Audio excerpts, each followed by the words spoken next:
హైదరాబాద్ చింతల్లో విషాదం నెలకొంది. ఆర్థిక ఇబ్బందులతో ఒక కుటుంబం ఆత్మహత్య చేసుకుంది.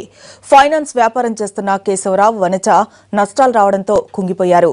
ఇక ఆర్థికంగా కోలుకోలేమని భావించి ఇద్దరు పిల్లలకు విషమిచ్చి వాళ్ల ప్రాణాలను పోయాక ఉరేసుకుని ఆత్మహత్య చేసుకున్నారు. పిల్లల్లో దీపక్ వయసు 6 ఏళ్లు కాగా నందిని వయసు 5 ఏళ్లు. సుబ్బారెడ్డి అనే వ్యక్తి మోసం చేశాడని ఆత్మహత్యకు ముందు ఒక పేపర్లో రాసిపెట్టి ఆ తర్వాత దంపతులు ఆత్మహత్యకు పాల్పడ్డారు. ఇద్దరు పిల్లలతో ఎలాంటి చీకు చింత లేకుండా ముచ్చటగా జీవిస్తున్న కుటుంబం అఘాయిత్యం చేసుకునేసరికి స్థానికంగా విషాదం నెలకొంది. చింతల్లో జరిగిన ఈ దారుణానికి సంబంధించిన పూర్తి డీటెయిల్స్ ని మనకి రమేష్ వైట్ల అందిస్తారు. రమేష్, చెప్పండి, అప్పుల బాధతోనే ఈ కుటుంబం ఆత్మహత్య చేసుకుందా? దీనికి సంబంధించి పోలీసులు ఏం చెబుతూ ఉన్నారు?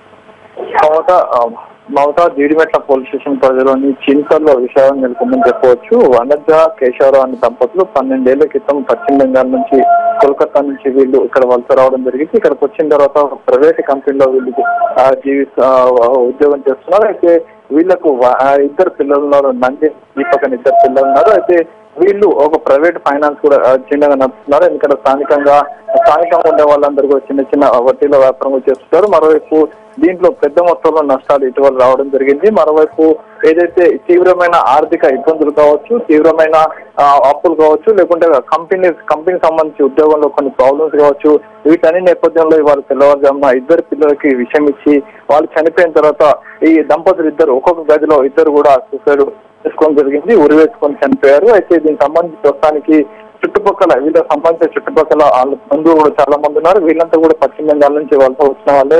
వీళ్ళంతా కూడా ఒకటే విషయం చెప్తున్నారు, తీవ్రమైన ఆర్థికమైన ఇబ్బందుల్లో నెలకొని ఉన్నారని చెప్తున్నారు. మరోవైపు సుబ్బారెడ్డి అనే వ్యక్తి తమను మోసం చేయడం వల్ల తాను చనిపోతున్నట్లు ఒక సూసైడ్ లెటర్ కూడా వారు రాయడం జరిగింది. కాబట్టి ఈ నేపథ్యంలో సుబ్బారెడ్డి ఎవరు ఏంటనే విషయాన్ని ప్రస్తుతానికి పోలీసులు కనుక్కునే ప్రయత్నం చేస్తున్నారు. Mamata. Right, thank you Ramesh.